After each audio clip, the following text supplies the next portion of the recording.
हिसाब दीजिए। हमारे बाप दादाओं ने आपको 15,000 एकड़ जमीन दिया है, आपने मात्र 3,000 एकड़ में काम किया है, बाकी में हम लैला मजनू के लिए पार्क बनाने जमीन नहीं दिए हैं। हम वो बात कहने आए हैं जो बात कहने से अर्जुन मुंडा, सुदेश महतो, बाबूलाल मरांडी और हेमंत सोरेन की हालत खराब हो जाती है। हम गांधी को मानते हैं, गांधी के आदर्शों को मानते हैं, लेकिन गांधी को हर चीज को नहीं। मेरी उम्र 29 साल है, कोई कहेगा कि एक गाल में मारेंगे तो आड़ देंगे, भैया नहीं होगा। तो मेरी बातें लग रही कि लड़का भड़का रहा है, कोई नहीं भड़का रहे हैं। 77 में मारे गए शक्तिनाथ महतो, 87 में मारे गए निर्मल दास, 7 में मारे गए सुनील। मार तो रहे ही है, क्या हम कुछ नहीं भड़का रहे हैं, असलियत बता रहे हैं। आपको गर्दन चोटा चोटा के मारिए रहा है, कौन दुनिया में है आप? 77 में कोयला माफियाओं ने मारा, उसमें टाटा का रोल था, टाटा के जीएम का। आज हम खड़े होकर 1000 बार बोले हैं, टाटा सिधवा में भी टाटा है, टाटा के जीएम ने पैसा दिया था मारने के लिए। 77 में शहीद शक्तिनाथ महतो को मारा गया, गदनदना के गोली मारा गया। 87 आपको मालूम है निर्मल दास, क्या कारण था? झारखंड का तो मटर था ही, सुवर्ण रेखा नदी बहुउद्देशीय परियोजना, कंपनी का रोल वहां भी था। सुनील महतो को मारा गया, उसमें भी बहुत सारे लोगों ने नया नया तर्क दिया। ठीक है, आप खारिज नहीं कर सकते हैं, लेकिन आपको यह भी मानना होगा कि सुनील दा 1 सप्ताह के अंदर केंद्र में कोयला मंत्री बनते। तो अगर कोयला मंत्री बनते तो पेंट में 1 नंबर माफिया लोग करता कि नहीं करता? हल्के में मत लीजिए। गुरु जी जेल में थे, जेएमएम के सबसे बड़े लीडर होते सुनील महतो, शायद सीएम का फेस भी होते, मुख्यमंत्री का फेस होते सुनील महतो। गुरु जी जेल में थे, मुख्यमंत्री का फेस होते सुनील महतो। आसान नहीं है इस मौत को समझना। 77 में मारे गए, 87 में भी मारे गए और 2007 में भी मारे गए, 27 में भी मारे जाएंगे। आपका मौत रुका नहीं है। आपको जो कह रहा है ना कि लड़का भड़का रहा है, वो अपना रोटी सेक रहा है, हम असलियत बता रहे हैं। 2027 में मारे जाओगे और 47 में मारे जाओगे।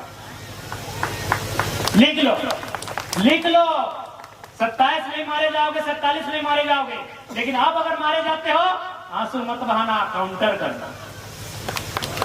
अगर काउंटर करने का हिम्मत है तो तैयार रहना। अब अगर मारे जाओगे तो काउंटर करना। अब अगर मारे जाओगे तो बेईमानों के साथ, शैतानों के साथ, कोयला माफिया, भू माफिया, बालू माफिया, पानी माफिया, उन लोगों का काउंटर करना।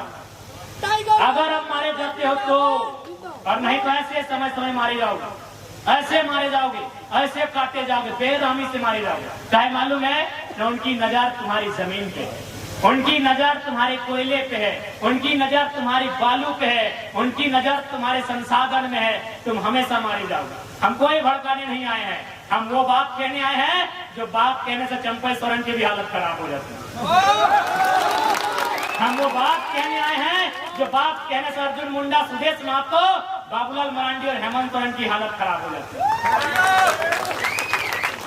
कौन मांगा है टाटा से हिसाब? हम टाटा से हिसाब मांगने आए हैं कि हमें 15,000 एकड़ जमीन का हिसाब दीजिए। हमारे बाप दादाओं ने आपको 15,000 एकड़ जमीन दिया है, आपने मात्र 3,000 एकड़ में काम किया है, बाकी में हम लैला मजनू के लिए पार्क बनाने जमीन नहीं दिए हैं। हमने रियल एस्टेट को बेचने के लिए जमीन नहीं दिया है। हमने बांग्लादेश से आए लोगों को और गैर झारखंडियों को बसाने के लिए जमीन नहीं दिया है।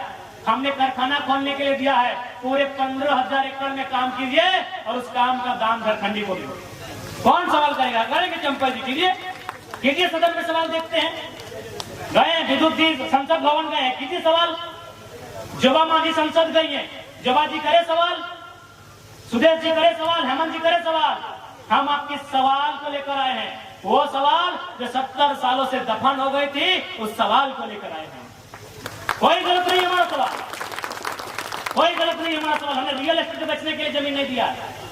बीएसएल बोकारो 33,000 एकड़ जमीन, चारों तरफ खटाल, खटाल भरने के लिए हमने जमीन दिया है क्या? सिंदरी, एफसीआई, पूरा मैदान खाली है। कम से कम 3-4 किलोमीटर तक लंबा मैदान खाली है। जहां हम लोग अधिवेशन किए तब देखेंगे मैदान को, किसका है? झारखंड के लोगों का है। 52 गांव, लगभग 52 गांव उजड़े हैं सिंदरी में, उनका जमीन है। तो कहे नहीं सवाल होगा, आपकी हैसियत जितना थी उतना जमीन रखिए, नहीं तो वापस कीजिए। तभी हम मानेंगे ये किसानों का देश है, तभी मानेंगे ये महात्मा गांधी का देश है, तभी मानेंगे ये भगत सिंह का देश है। और नहीं तो चिक चिक के कहेंगे ये विलियम सॉरी, ये जनरल डायर का देश है, ये चैंपलिन ना चार्लिन क्या बोलते हैं उनका देश है। जब गांधी के विचारों को मानेंगे तो हम क्यों मानेंगे? केवल अब कंपनी की बात करते हैं। आप हाथ से जंगल उजाड़ दिए, हजारों आदिवासी को वहां से विस्थापित कर दिए। आज भी जनरल डायर जिंदा है, आज भी जनरल डायर इन हवाओं में, इन वादियों में सत्ता में जिंदा है। जनरल डायर सत्ता में जिंदा है। आप उधम सिंह कब बन रहे हैं, ये तैयारी आपकी है। अच्छा, अभी एक मेडलिस्ट हमारी बाहर हो गई, क्या लगता है इसमें राजनीति नहीं है? मैं ये इस विषय पे हम बात नहीं कर रहे हैं। या तो सोना जीतती या तो रजत जीतती, और किनको तकलीफ थी? जो सत्ता में बैठे हैं। क्यों? तो कुछ दिन पहले वो सत्ता से पिट के गई है, उसका जोरदार नाम होता है इसमें।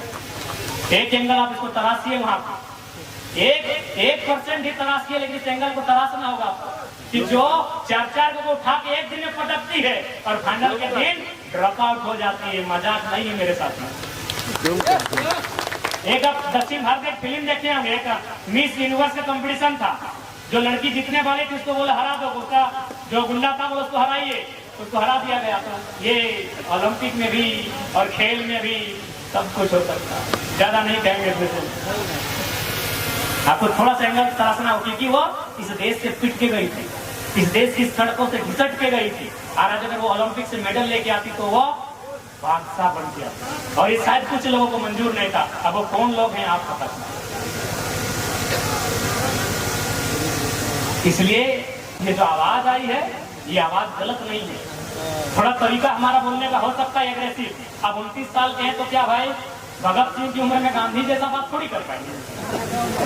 हम गांधी को मानते हैं, गांधी के आदर्शों को मानते हैं, लेकिन गांधी को हर चीज को नहीं। मेरी उम्र 29 साल है। कोई कहेगा कि एक गाने मारेंगे तो आड़ देंगे, भैया नहीं होगा। हम गांधी के विचारों को मानते हैं, लेकिन 100% जिस उम्र में है शायद संभव नहीं है। तो हो सकता है मेरी बात करने का लहजा थोड़ा एग्रेसिव होगा, स्वाभाविक है, जिस उम्र में होगा ही। हम भी दादाजी की उम्र में आ जाएंगे तो हम भी प्यार से बात करेंगे, हम भी नॉर्मल बात करेंगे। लेकिन अभी मेरा उम्र है और आग्रह करेंगे इस उम्र के इस तूफान को, इस आंधी को रोकिए मत, साथ दीजिए, फिर देखिए होता क्या है। क्या होता हो तो दिखा है ना, बन्ना गुप्ता अनीता दीदी का जमीन हड़प रहा था ना, कौन मान नील मान रहा है। खाली हमने इतना ही कहा था, नवीन ने बात हुई थी कि बोल दीजिए कि हम पुरलिया पार कर रहे हैं। बन्ना गुप्ता अपना टेंट उखाड़ के भागा कि नहीं, और हम खाली एक मैसेज दिए कि हम पुरलिया पार कर रहे हैं, हमारा आ जाते तो क्या होता। क्या लगता है? अरे आपकी ताकत बन गया है, एक बार भरोसा जताइए, आपकी ताकत बनने में हम लोग कहीं कमी नहीं होती। क्या होगा? गोली खाएंगे हम तो, क्या है, हम तो स्वीकार कर रहे हैं। हमारे कॉर्पोरेट के दलाल हमें गोली मारे, तमाम कंपनियों के दलाल हमें गोली मारे, तमाम ब्यूरोक्रेट्स में जो भ्रष्टाचार अधिकारी बैठे हैं वो हमारी मौत की साजिश रचे। हमने कब मना किया, लेकिन एक शर्त है, हमारी मौत हो जाए तो मातम मत मनाइएगा, चिता बाद में जलाइएगा, पहले उनके हौसले को जलाइएगा। लिस्ट कर लीजिएगा, लिस्ट कर लीजिएगा। जैसे चांडिल डैम, आपको मालूम है कि चांडिल डैम की समस्या किसके कारण है, किस पदाधिकारी में, किस ऑफिसर के कारण चांडिल डैम की समस्या है, लेके डूब जाइएगा। ये हमारी चिता में बिल्कुल किसी को आने की आवश्यकता नहीं है। 10 दिन पड़ा रहेगा, 10 दिन बर्फ में डाल के रखिएगा, 1 महीना बदबू मारेगा हमारी बॉडी से, मारने दीजिएगा।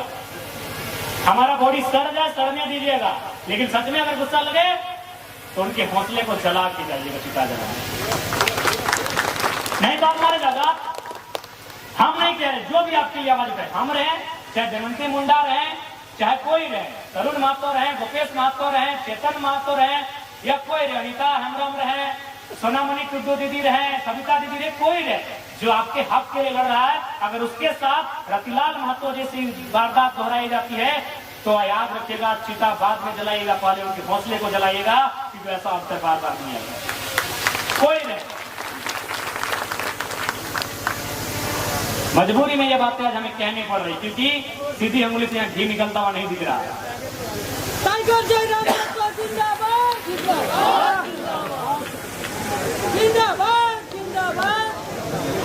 और अंत में इतना ही कहेंगे कि आज की जो हमारी लड़ाई है वो किसी व्यक्ति से नहीं है, किसी राज्य से नहीं है, किसी लोग से नहीं है। हमारी लड़ाई है उनसे जो हमारी जमीनों में हमारे सर पे चढ़ के हमारा शोषण कर रहे हैं। हमारी लड़ाई उनसे है। अगर आपको मेरा वीडियो अच्छा लगा हो तो लाइक शेयर एंड सब्सक्राइब जरूर करें।